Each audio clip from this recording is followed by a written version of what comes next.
আবু যর গিফার রাদিয়াল্লাহু তাআলা আনহু নবীজিকে বলছিলেন, ও আমার হাবিব,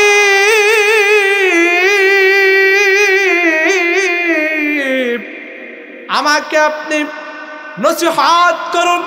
এই হাদিস থেকে বুঝতে পারলাম নবী আবু যরকে দুটো উপদেশ দিলেন।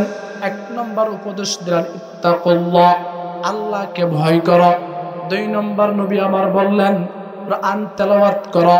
কারণ হচ্ছে এই কুরআনটা আমার আপনার জন্য দুনিয়াতে নূর হবে, আখিরাতেও আমার আপনার জন্য ধনভাণ্ডার হবে রে মুমিনা।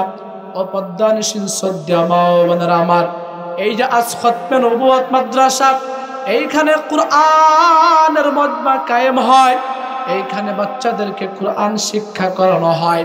এই যে আমার আপনার বাচ্চাগুলা আজ এই খতমে নবুয়ত মাদ্রাসায় তারা কুরআন তেলাওয়াত করে, তারা আজ কুরআন তেলাওয়াত করে, কুরআন শরীফ তারা পড়ে। এই যে সওয়াবগুলো, এই কুরআন তেলাওয়াতের সওয়াবগুলো আমি আপনিগুলো পাবো। যারা এইখানে পিতামাতা আছেন, যাদের সন্তানগুলো এই মাদ্রাসায় ভর্তি করেছেন, আপনারা তো অনেক সৌভাগ্যবান। হাফেজে কুরআন ওয়ালার সম্মান আল্লাহর কাছে অনেক বেশি রে বাজান। ও আমার দুস্থ বুজুর্গ, কথাগুলো ভালো করে বোঝার চেষ্টা করবেন। আমার আল্লাহ তাআলা জানিয়ে দেন, কাল্লা বাল রানা আলা কুলুবিহিম মা কানু ইয়াকসিবুন। ও দুস্থ বুজুর্গ, মানুষের অন্তরে মরিচা পড়ে যায়, মানুষের অন্তরেও মরিচা পড়ে যায়। মানুষ যখন একটা গুনাহ করে, গুনাহ করার পর মানুষ যখন তাওবা করে না, যখন একটা গুনাহ করে, একটা গুনাহ করার সাথে সাথে যখন বান্দাটা তাওবা করে না, তার হৃদয়ে একটা কালো দাগ পড়ে যায়। আবার যখন আরেকটা গুনাহ করে, আরেকটা কালো দাগ পড়ে যায়। আবার যখন গুনাহ করে, আরেকটা কালো দাগ পড়ে যায়। এইভাবে যখন বান্দা গুনাহ করতে থাকে, গুনাহ করে যখন তাওবা না করে, তখন তার হৃদয়টা কালো হয়ে যায়। তখন তার কাছে কুরআনের কথা বললে ভালো লাগে না, কুরআনের কথা শুনলে তার কাছে ভালো লাগে না, নামাজের দাওয়াত দিলে তার কাছে ভালো লাগে না, ইসলামিক গজল তার কাছে ভালো লাগে না, ওয়াজ নসিহত গুলো তার কাছে ভালো লাগে না। ও দুস্থ বুজুর্গ, নবী আমার বললেন, ও আমার উম্মতে মুসলিমা, একবার সাহাবায়ে কেরাম নবীকে জিজ্ঞাসা করলেন, ও আমার হাবিব, তাহলে এই পরিবেশ থেকে বাঁচার উপায় কি? নবী আমার বললেন, মৃত্যুকে স্মরণ করতে হবে। দুই নম্বর কালামুল্লাহ তেলাওয়াত করতে হবে। আমার আল্লাহ তাআলা জানিয়ে দেন, যালিকাল কিতাবু লা রাইবা ফীহি হুদাল লিল মুত্তাকিন।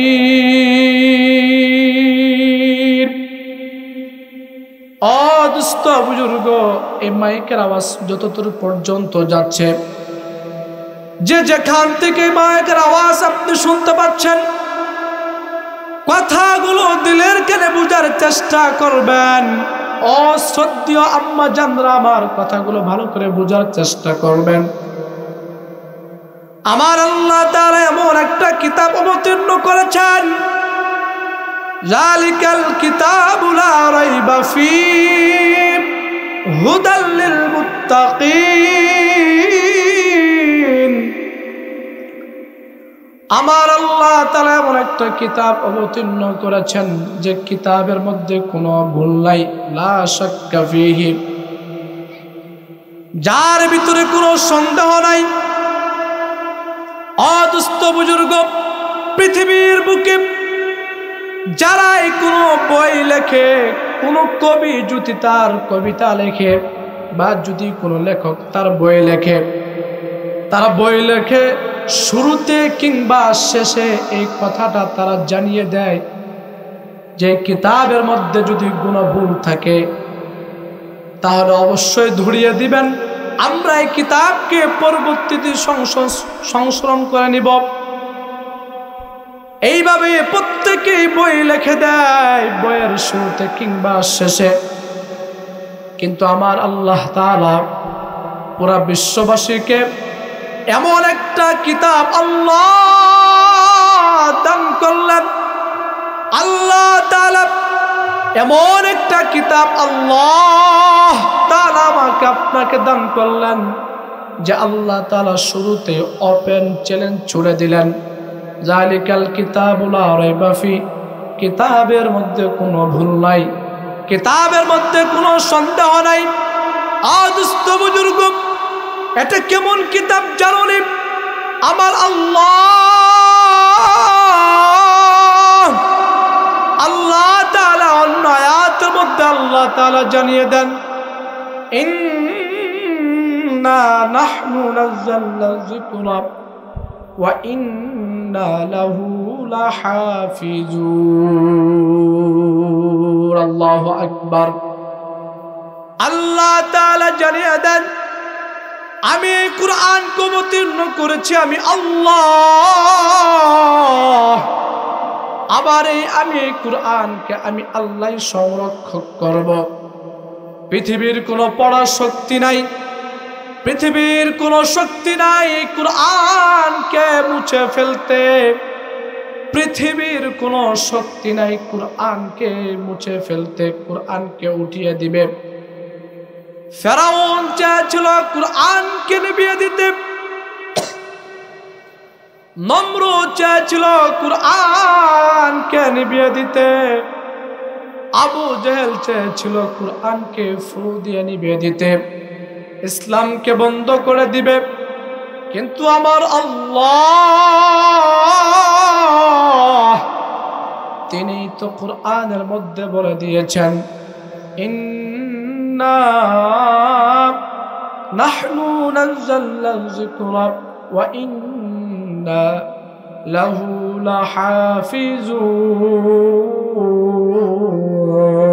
লাহাফিজুন। আমি এই কুরআনকে অবতীর্ণ করলাম, আমি এই কুরআনকে আমি আল্লাহ নিজেই সংরক্ষক রাখব। আমাদের মাঝে যে কুরআনটা এসেছে কেবলমাত্র একটা ফটোকপি। এই পৃথিবীর মানুষ কুরআনকে পড়ে ফেলতে পারবে, কিন্তু হাফেজে কুরআন প্রত্যেকের সিনার ভিতরে আল্লাহ তাআলা কুরআন দিয়েছেন, এই কুরআনকে কেউ পড়ে ফেলতে পারবে না। শুধু তাই নয় রে বান্দা, আমার আল্লাহ অন্য আয়াতের মধ্যে জানিয়ে দেন, আমি এই কুরআনকে সংরক্ষণ রেখেছি কোথায় জানেন? ফি লাউহিন মাহফুজ। আমি লাউহে মাহফুজে কুরআনকে সংরক্ষণ রেখেছি। আল্লাহু আকবার। আদস্ত বুজুর্গ, তার মানে পৃথিবীর কোনো শক্তি নাই, পৃথিবীর কোনো শক্তি নাই এই কুরআনকে মুছে ফেলতে। কথা বলেন ঠিক কিনা? পৃথিবীর কোনো শক্তি নাই এই কুরআনকে এইভাবে দুনিয়া থেকে উড়িয়ে দিবে। পৃথিবীর কোনো শক্তি নাই কুরআনকে পুড়ে ফেলবে। আমার নবীজি বলেন, তারাকতু ফীকুম আমরাইন লান তাদিল্লু মা তামাসসাকতুম বিহিমা কিতাবাল্লাহ ওয়া সুন্নতি রাসূলি। মায়ার নবী রাহমাতুল লিল আলামিন তিনি হাদিসের মধ্যে জানিয়ে দেন, আমি তোমাদের জন্য দুটো জিনিসকে রেখে গেলাম। যতক্ষণ পর্যন্ত এই উম্মতে মুসলিমা একজন মুমিন, একজন মুমিনা, একজন যুবক, একজন যুবতী, একজন তরুণ, একজন তরুণী, এই মুসলিম উম্মাহ যতক্ষণ পর্যন্ত দুটো জিনিসকে আঁকড়ে ধরবে ওই বান্দা ততক্ষণ পর্যন্ত গুমরাহ হবে না। এক নম্বর হচ্ছে কিতাব আল্লাহ, এক নম্বর হচ্ছে আল্লাহ তাআলার কিতাব। দুই নম্বর নবী আমার বলেন ও সুন্নতি রাসূলি। দুই নম্বর নবী আমার বলেন, আমি আমার আদর্শকে রেখে গেলাম, সুন্নতকে রেখে গেলাম। যতক্ষণ পর্যন্ত তোমরা এই দুটো জিনিসকে তোমরা আঁকড়ে ধরবা ততক্ষণ পর্যন্ত তোমরা গুমরাহী হবে না। এক নম্বর হচ্ছে কালামুল্লাহ, দুই নম্বর হচ্ছে নবীজির সুন্নাত। আদস্ত বুজুর্গ ইবনে আব্বাস রাদিয়াল্লাহু তাআলা আনহু তিনি তার কিতাবের মধ্যে উল্লেখ করেন, ইবনে আব্বাস রাদিয়াল্লাহু তাআলা আনহু বলেন, আওয়াজটা টানতেছেন আসলে।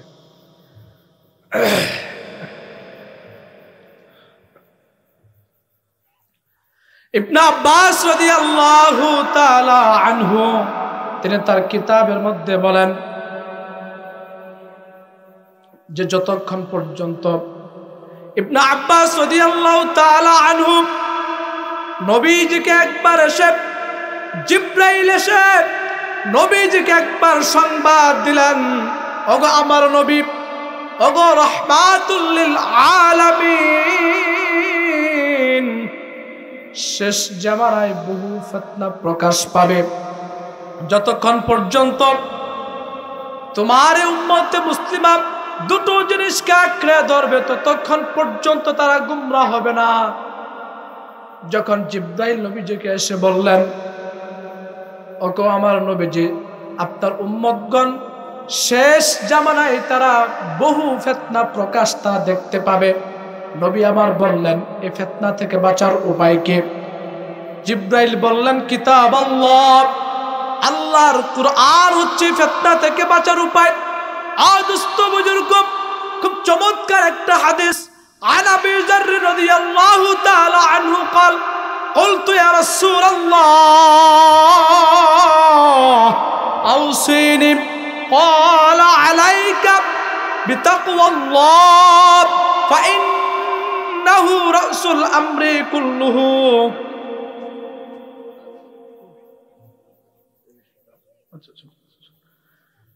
عن أبي ذر رضي الله تعالى عنه قلت يا رسول الله أوصيني قال عليك بتقوى الله فإنه رأس الأمر كله.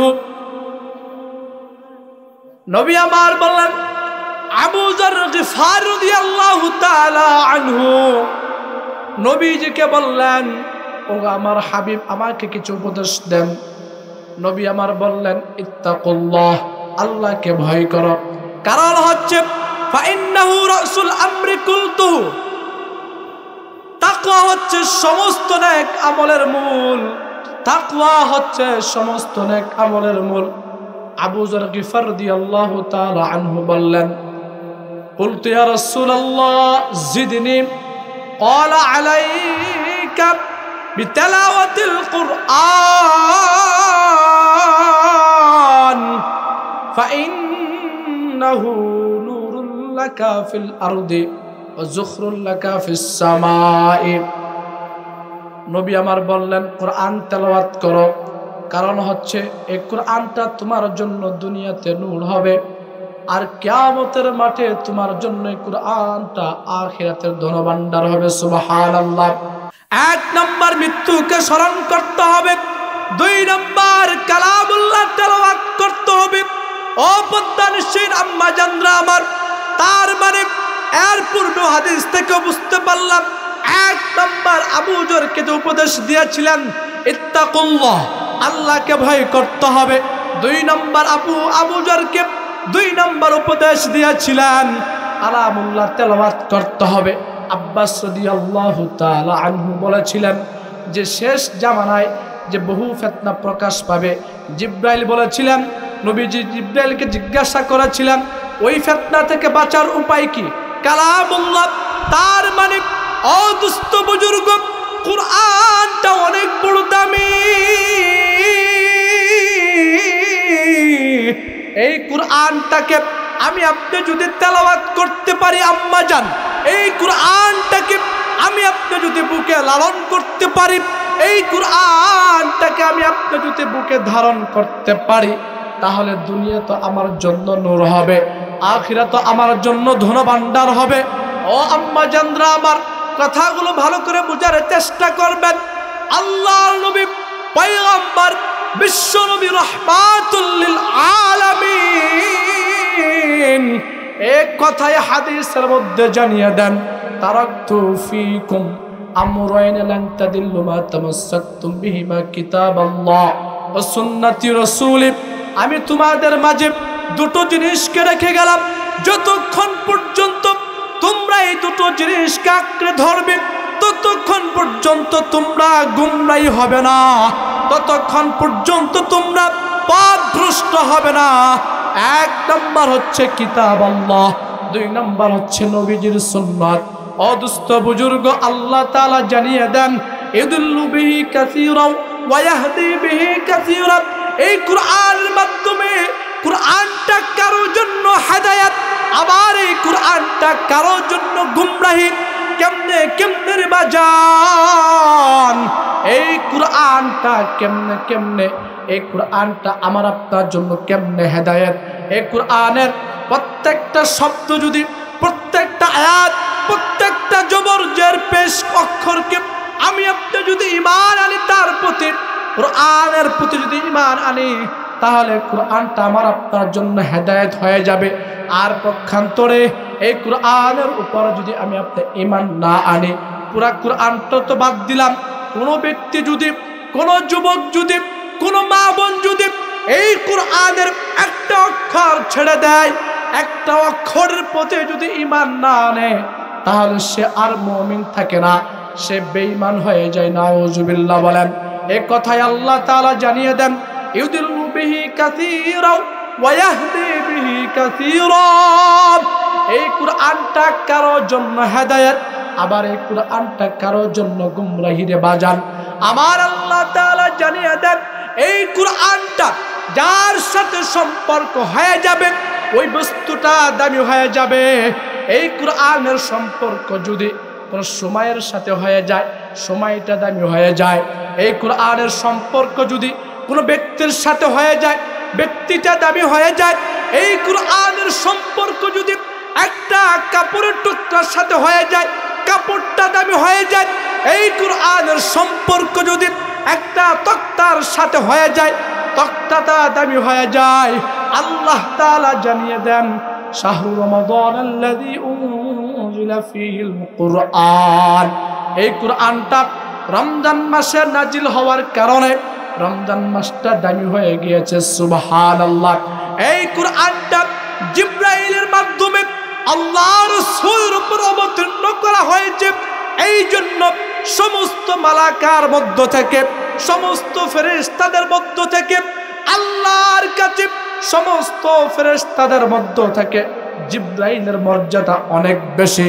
এই কুরআনটা সাথে 1 গজ 2 গজ কাপড়ের টুকরা, এই কুরআনের গিলাফটা লাগার কারণে কুরআনের গিলাফটা দামি হয়ে যায়। এই কুরআনটা একটা রেহালের উপর রাখার কারণে ওই তক্তাটা দামি হয়ে যায়। পক্ষান্তরে এই যে কাপড়টা যদি, আমার এই জুব্বাটা যদি, অথবা কারো গয়না, অথবা কারো এইভাবে দামি কোনো কিছু যদি বস্তু মাটিতে পড়ে যায়, তাহলে সে কাপড়কে চুম্বন করে না, ওই কাঠকে চুম্বন করে না। পক্ষান্তরে এই কুরআনের সাথে কাগজটা লাগার কারণে, কাপড়টা লাগার কারণে, এই কুরআনের সাথে তক্তাটা লাগার কারণে, তাদের সাথে গ্লাভসটা লাগার কারণে গ্লাভসটা দামি হয়ে যায়। আল্লাহু আকবার। অদুস্থ বুজুর্গ, অদুস্থ বুজুর্গ, এই কুরআনটা কেমন জাননি?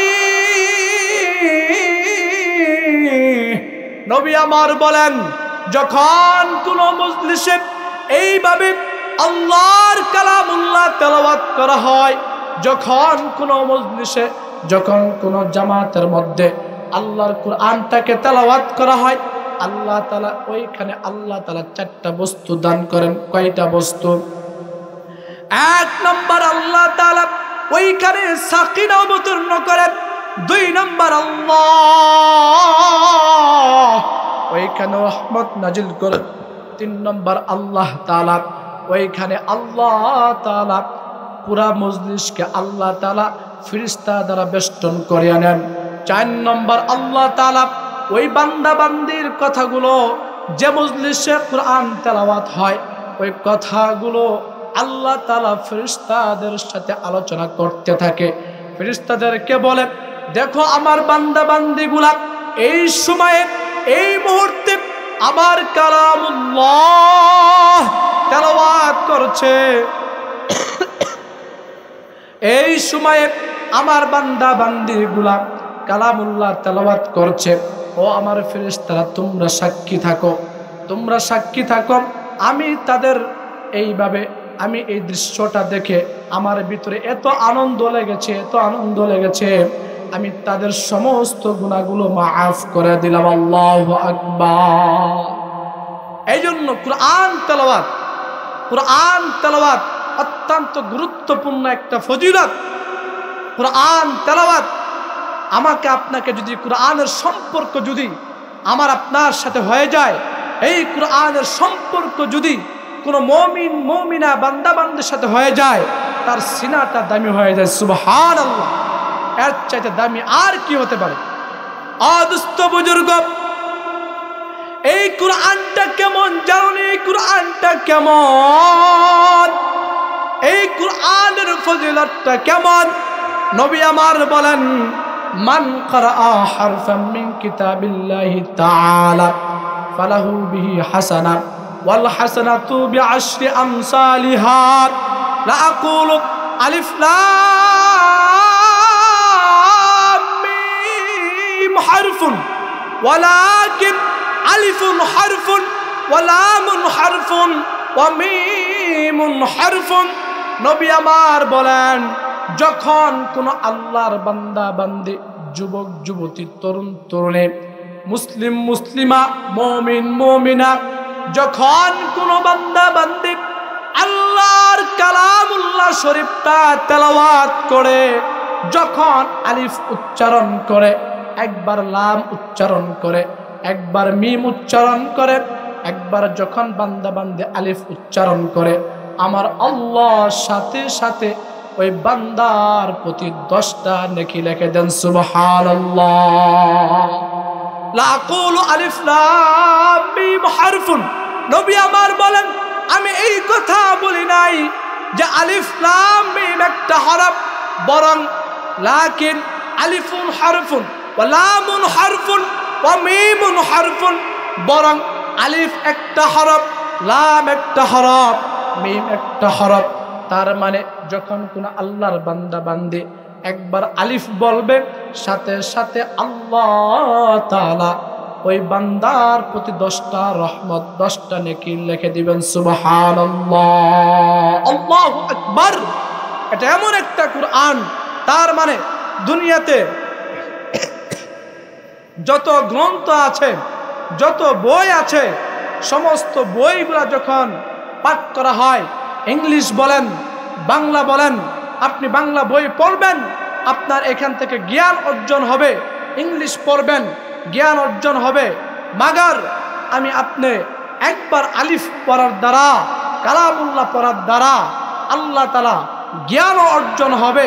একবার আলিফ পড়ার দ্বারা, কোরআন তেলাওয়াত করার দ্বারা আল্লাহ তাআলা আমার আপনার দিনের ময়লাগুলো দূর করে দিবেন। আর একবার আলিফ পড়ার দ্বারা 10টা নেকি আল্লাহ তাআলা দান করবেন। সুবহানাল্লাহ। এর চাইতে বড় ফজিলত আর কি হতে পারে? এর চাইতে বড় ফজিলত আর কি হতে পারে? অদুস্থ বুজুর্গ, গভীর মনোযোগ, কথাগুলো ভালো করে বোঝার চেষ্টা করবেন। কাল কিয়ামতের মাঠে আল্লাহ তাআলা 3 ব্যক্তিকে আল্লাহ তাআলা মেশকের টিলার উপর স্থান দান করবেন। যে সময়টা কেউ কেউ তার আমলনামার কারণে, কারো আমলনামার কারণে, কারো হাঁটু পর্যন্ত পানি থাকবে, আবার কারো কোমর পর্যন্ত পানি থাকবে, কারো বুক পর্যন্ত পানি থাকবে। সকলে হাই উল্লাস করতে থাকবে, হতাশ হতে থাকবে। সেই মুহূর্তে আমার আল্লাহ 3 ব্যক্তিকে, 3 শ্রেণীর লোককে আল্লাহ তাআলা কাল কিয়ামতের মাঠে মেশকের টিলার উপর জায়গা দিবেন। সুবহানাল্লাহ। 1 নম্বর ওই বান্দা বান্দি যে একমাত্র আল্লাহর জন্যই কোরআন তেলাওয়াত করেছে এবং আল্লাহর জন্যই, আল্লাহর সন্তুষ্টির জন্য ইমামতি করেছে। 2 নম্বর ওই ব্যক্তি যে আল্লাহর জন্য মানুষকে নামাজের দিকে ডাকে। 3 নম্বর ওই ব্যক্তি যে মুনিব, তার গোলামের সাথে সদ্ব্যবহার করে। তার মানে যারা আমি আপনি দোকান চালাই, বা যারা আমি আপনি ব্যবসা করি, আমাদের এই ব্যবসার মধ্যে, দোকানের মধ্যে অনেক কর্মচারী রেখে দেই। তাদের সাথে আমি আপনি যদি সদ্ব্যবহার করি তাহলে আল্লাহ তাআলা আমাকে আপনাকে মিশকের টিলার উপর জায়গা দিবেন। সুবহানাল্লাহ, আল্লাহু আকবার। তার মানে এই তিন শ্রেণীর লোক আমি আপনি যদি হতে পারি তাহলে আল্লাহ তাআলা আমাকে আপনাকে মিশকের টিলার উপর জায়গা দিবেন। যেদিনটা হবে ভয়ানক, যে দিনটা হবে এইভাবে কারো হাঁটু পর্যন্ত পানি থাকবে, কারো কোমর পর্যন্ত, কারো গলা পর্যন্ত।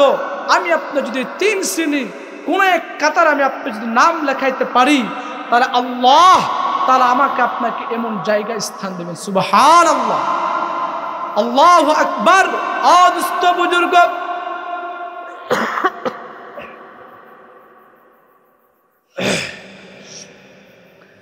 দুস্থ বুজুর্গ, তার মানে আমার আল্লাহ এত মায়া করে মমতা দিয়ে আমার আল্লাহ মানুষদেরকে আল্লাহ তাআলা বানাইলেন। এত মায়া করে আল্লাহ তাআলা মানুষদেরকে বানাইলেন রে বান্দা। আল্লাহ তাআলা আমাদেরকে জান্নাতে দেওয়ার জন্যই বানিয়েছেন। আল্লাহ তাআলা আমাকে আপনাকে জান্নাত দেওয়ার জন্য আল্লাহ তাআলা বানিয়েছেন, কিন্তু দুনিয়ার মোহে পড়ে আমি আপনার আখিরাতকে ভুলে যাচ্ছি। অথচ দুনিয়াটা আখিরাতের তুলনায় কোনো কিছুই নাই।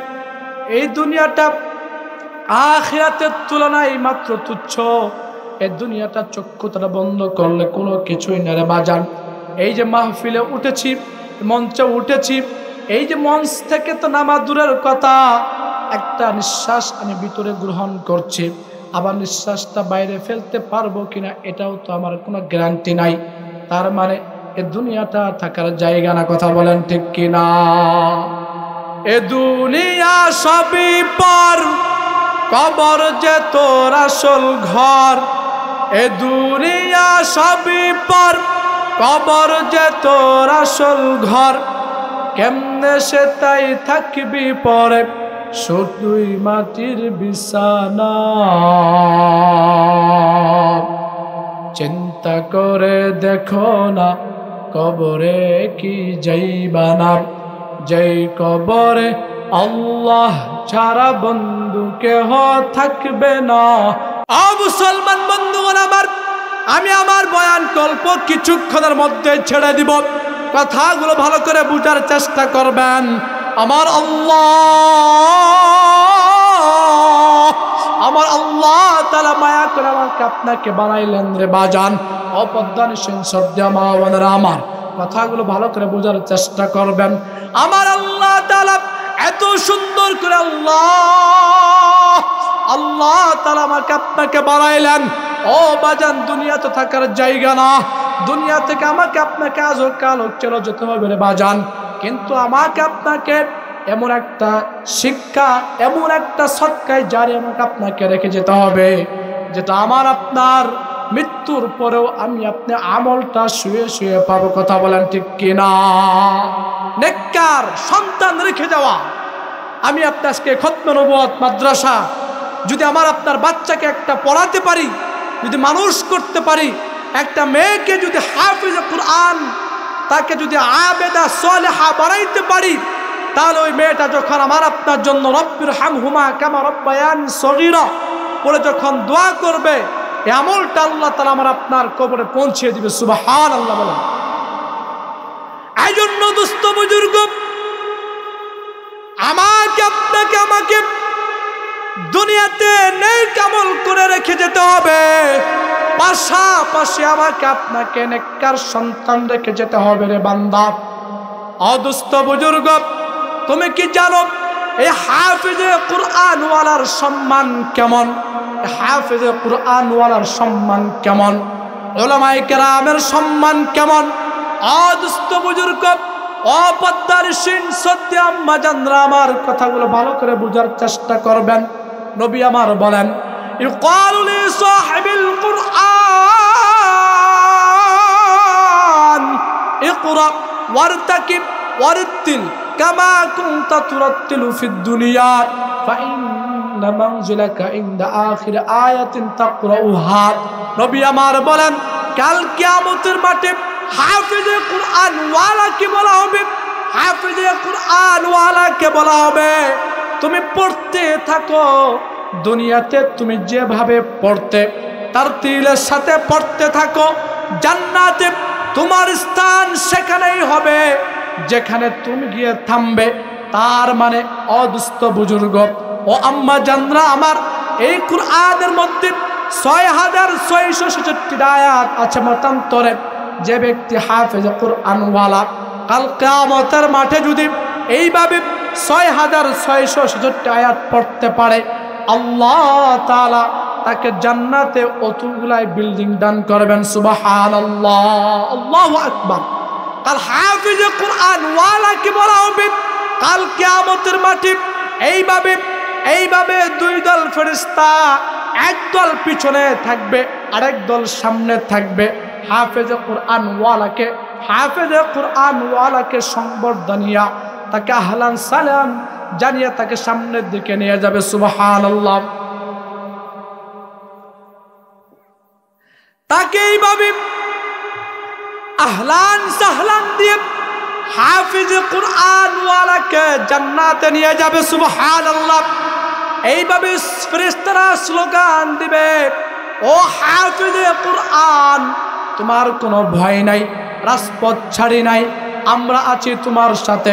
ও হাফেজে কুরআন তুমি সামনে চলো, ও হাফেজে কুরআন তুমি সামনে চলো, তোমার কোনো ভয় নাই। হাফেজে কুরআন সামনে চলতে থাকবে, হঠাৎ করে হাফেজে কুরআন থমকে যাবে, দাঁড়িয়ে যাবে। ফেরেশতারা জিজ্ঞাসা করবে তুমি কেন দাঁড়াইলা? এইভাবে হাফেজে কুরআন ওয়ালা আল্লাহকে ডাক দিয়া বলবে, আল্লাহ ওই যে দেখা যাচ্ছে আমার লজিং মাস্টার দেখা যাচ্ছে, ওই যে আমার কুরআন হাফেজে কুরআন হওয়ার পিছনে আমাকে তিনি খানা খাওয়াইতো, আমাকে টাকা পয়সা দান করত, আমার মাদ্রাসায় দান করত, মাদ্রাসাকে মোহাব্বত করত। আল্লাহ আগে তুমি ওই লজিং মাস্টারকে তুমি জান্নাতে দাও, এরপরে আমি আল্লাহ জান্নাতে যাব। সুবহানাল্লাহ। 10 মিনিটের ভিতরে এইভাবে তাকে জান্নাতে দেওয়া হবে। আবার যখন তাকে স্লোগান দিয়ে সামনে নেওয়া হবে, ও হাফেজে কুরআন তুমি সামনে চলো, রাজপথ ছাড়ো নাই, আমরা আছি তোমার সাথে। ও হাফেজে কুরআন তোমার কোনো ভয় নাই, রাজপথ ছাড়ি নাই, তোমার কোনো ভয় নাই। ও হাফেজে কুরআন তুমি সামনে চলো। এইভাবে যখন হাফেজে কুরআন সামনে চলতে থাকবে, আবার হঠাৎ করে দাঁড়িয়ে যাবে। আল্লাহ তাআলা জিজ্ঞাসা করবেন, ও হাফেজে কুরআন তুমি কেন দাঁড়িয়ে গেলেন? হাফেজে কুরআন উত্তর দিবে, ও আল্লাহ ওই যে আমার উস্তাদকে দেখা যাচ্ছে, ওই যে আমার উস্তাদকে দেখা যাচ্ছে, ও আল্লাহ আমার উস্তাদকে আগে আপনি জান্নাত দান করবেন, আগে উস্তাদকে জান্নাতে দিবেন, এরপর আমি আল্লাহ জান্নাতে যাব। সুবহানাল্লাহ। আল্লাহ বলবে তাইনি, যাও যাও তোমার শর্ত মেনে নেওয়া হলো। আল্লাহ তাআলা তাকে জান্নাত দিয়ে দিবেন। সুবহানাল্লাহ।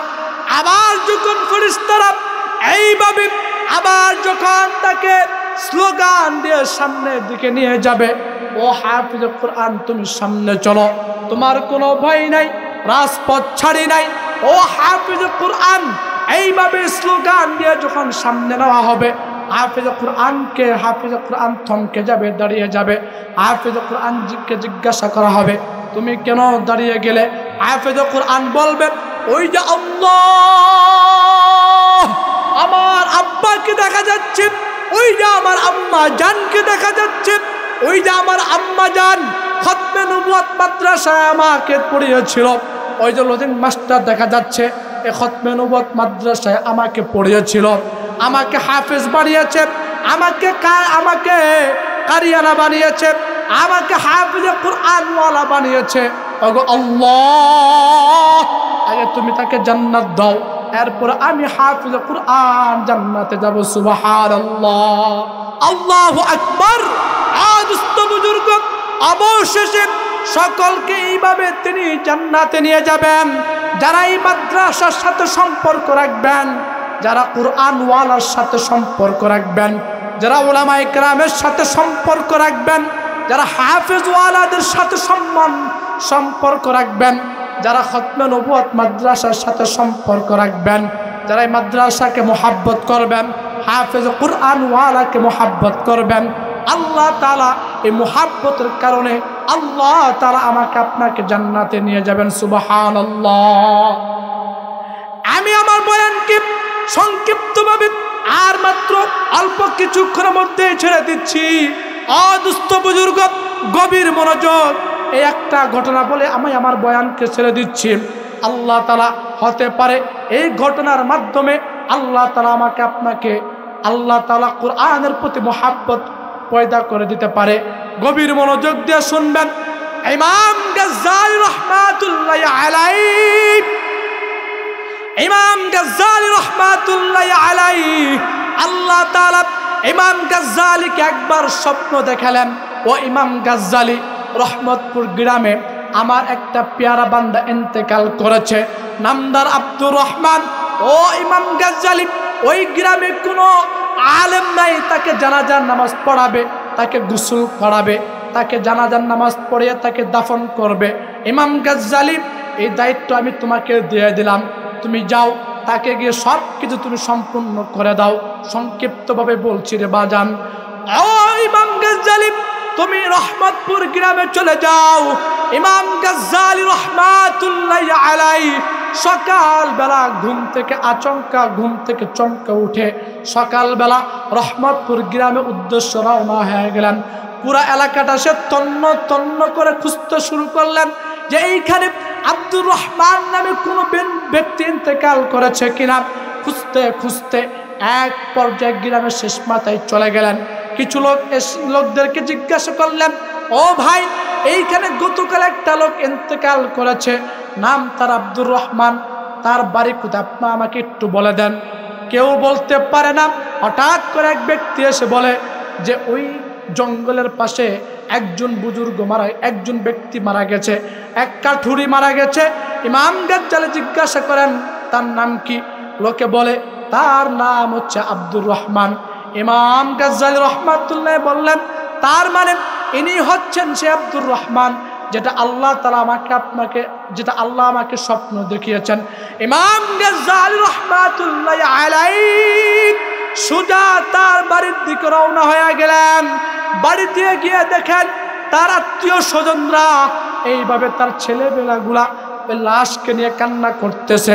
ইমাম গাজ্জালী রাহমাতুল্লাহ আলাইহি লম্বা সালাম দিয়ে বললেন, তোমরা কান্না করতেছো কেন?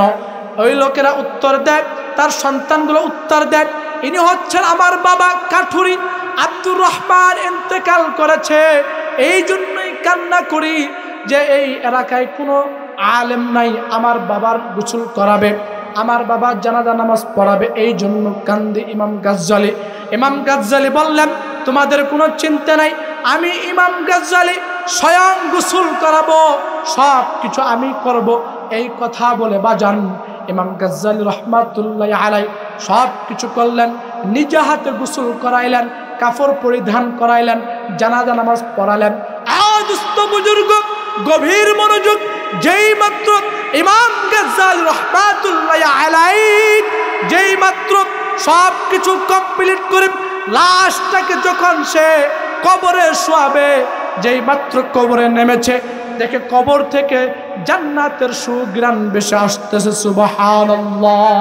ইমাম গাজ্জালী বুঝতে বাকি রইল না। ইমাম গাজ্জালী চিন্তা করলেন, নিশ্চয়ই এই কবরটা আল্লাহ ওয়ালার কবর হবে, এটা কোনো সন্দেহ নাই। এই কথা বলতে বলতে তার মনের ভিতরে একটা প্রশ্ন জেগে উঠল, কিন্তু সে একজন ছিল নর্মাল কাঠুরি মানুষ, সে কি এমন আমল করত যে আমল করার কারণে আল্লাহ তাআলা তাকে বেলায়েতের মর্যাদা আল্লাহ তাআলা তাকে দিয়েছে, জান্নাতে তার আমরা সুঘ্রাণ পাইলাম। সুবহানাল্লাহ। এই কথা বলতেছে আমি ইমাম গাজ্জালী রাহমাতুল্লাহ আলাইহি আর একটা করে বাঁশের চাকলা এইভাবে তাকে লাশটাকে শুয়ে বাঁশ দ্বারা কমপ্লিট করতেছে, কাবারি দিল, বাঁশগুলো চাকলাগুলো ভিজাচ্ছে, আর মাটিকে বলতেছে, ও মাটি, তোর বুকে আজ এক নেককার বান্দাকে রেখে গেলাম, এক বুজুর্গকে রেখে যাচ্ছি, খবরদার খবরদার তার সাথে বেয়াদবি করিস না। তোর মাটি তুই তো আজ সৌভাগ্যবান, তোর কবরটা তুমি তো আজকে সৌভাগ্যবান, তোর বুকে আজ এক আল্লাহ ওয়ালাকে শুয়াইলাম। এই কথা বলে ইমাম গাজ্জালী রাহমাতুল্লাহি আলাইহি সব কিছু কমপ্লিট করে যখন উঠে আসলাম, সন্তানদেরকে জিজ্ঞাসা করলাম, ও সন্তানরা, তোমার বাবা কি এমন আমল করত যে আমল করার কারণে তোমার বাবা জান্নাতি মানুষ হয়ে গেল? সন্তানরা উত্তর দেয়, এই ব্যাপারে আমার আম্মা জান ভালো জানবেন। এইভাবে ইমাম গাজ্জালী রাহমাতুল্লাহি আলাইহি ঘরের পাশে গেলেন, ঘরের বেড়ার পাশ দিয়ে এইভাবে তাকে ইঙ্গিতে জিজ্ঞাসা করলেন, ও বোন, তোমার স্বামী তো খুব খুশনসিব, তোমার স্বামী তো সৌভাগ্যবান ব্যক্তি যে তোমার স্বামী এইভাবে দুনিয়াতে জান্নাতের মর্যাদা পেয়ে গেল। যেই মাত্র কবরে নামিয়েছি তার কবর থেকে জান্নাতে সুঘ্রাণ ভেসে আসতেছে। সুবহানাল্লাহ। ও বোন, তুমি আমাকে এই কথা বলে দাও যে তোমার স্বামী কি এমন আমল করত যে আমল করার কারণে তাকে জান্নাতি বলা যেতে পারে? তখন ওই মহিলা বলে যে আমার স্বামী কিছু এমন আমল দেখতাম না, তবে তার ভিতরে আমি দুইটা জিনিসকে দেখতাম। এক নম্বর জিনিস দেখতাম, সে এইভাবে 5 ওয়াক্ত নামাজ পড়তো। আমার স্বামী ছিল একজন কাঠুরা, কাঠুরির কাজ করত, সারাদিন কাঠুরির কাজ করত, নামাজের সময় নামাজ পড়তো। আর আরেক নম্বর কাজ দেখতাম, 2 নম্বর যে কাজটা দেখতাম, প্রত্যেক দিন ফজরে নামাজ পর এসে আমার রুমে ঢুকে তক্তার উপর একটা কোরআন শরীফ রেখে যেত, ওই কোরআনটাকে সে বুকে নিত, কোরআনটাকে চুম্বন করত আর ফেল ফেল করে কান্না করত, আর আল্লাহকে বলতো, আল্লাহ এটা তোমার কোরআন, আমি তো কোরআনটাকে পড়তে পারি না, আমি তো কোরআনটাকে পড়তে পারি না, আমি তো ছোটবেলায় মুক্তবে পড়ি নাই, আমি ছোটবেলায় মাদ্রাসা পড়ি নাই। ও আল্লাহ, তুমি যে কালামুল্লাহ তেলাওয়াত, তুমি যে কোরআন নাজিল করেছো সব কিছু সত্য। আল্লাহ আল্লাহ, আমি এই কোরআনটাকে পড়তে পারি না, এই কোরআনের মধ্যে তুমি যা কিছু বলেছো সব সত্য বলেছো। ও আল্লাহ, এইভাবে কোরআনটাকে সে এইভাবে ছোট মানুষের মতো কোরআনটাকে সে মোহাব্বত করত আর বুকে লাগাইতো, আর চোখের পানিগুলা সে ফেল ফেল করে কান্না করত। আজ ওই চোখের পানিগুলা কোরআনের মধ্যে ভেসে আছে। ও ইমাম গাজ্জালী, এই কাজগুলো আমার স্বামী করত। ইমাম গাজ্জালী রাহমাতুল্লাহি আলাইহি এবার তিনি আর বুঝতে বাকি রইল না, যে সে বুঝে ফেলল যে এই কোরআনের সাথে সম্পর্ক থাকার কারণে কোরআনটাকে সে পড়তে জানতো না, কোরআনটাকে সে চিনত না, কিন্তু কোরআনটাকে সে মোহাব্বত করত, কোরআনটাকে সে বুকে নিত, কোরআনের মোহাব্বত রাখত, হাফিজ কোরআনওয়ালাদেরকে সম্মান করত, কোরআনটা বুকে লাগাইতো আর কোরআনটাকে চুম্বন করত। এই কারণে কোরআনের সাথে মোহাব্বত থাকার কারণে আল্লাহ তাআলা তাকে জান্নাত দান করেছেন। সুবহানাল্লাহ, আল্লাহু আকবার। ও দোস্ত বুজুর্গ, আসুন এই খতমে নবুয়ত মাদ্রাসা থেকে, আজকের মাহফিল থেকে শিক্ষা গ্রহণ করি, কোরআনটাকে সম্মান করুন, উলামায়ে কেরামকে সম্মান করুন, কোরআনকে ভালোবাসুন। এই যে আপনাদের সঙ্গে কোরআনওয়ালাকে যদি মোহাব্বত করতে পারি, হাফিজ কোরআনওয়ালাকে যদি মোহাব্বত করতে পারি, কোরআনটাকে যদি বুকে লালন করতে পারি, আল্লাহ তাআলা এই কোরআনের ওসিলায় আল্লাহ তাআলা আমাকে আপনাকে জান্নাত দিতে পারে। কথা বলেন ঠিক কিনা? যে কথাগুলো বললাম আল্লাহ রাব্বুল ইজ্জত ওয়াল জালাল, যে কথাগুলো বললাম আল্লাহ তাআলা সঠিক কথার উপর আল্লাহ তাআলা আমল করার আগে আমাকে এবং আপনাদের সকলকে আমল করার তৌফিক দান করুন। সকলে বলেন আমিন। আসসালামু আলাইকুম ওয়া রাহমাতুল্লাহি ওয়া বারাকাতুহু।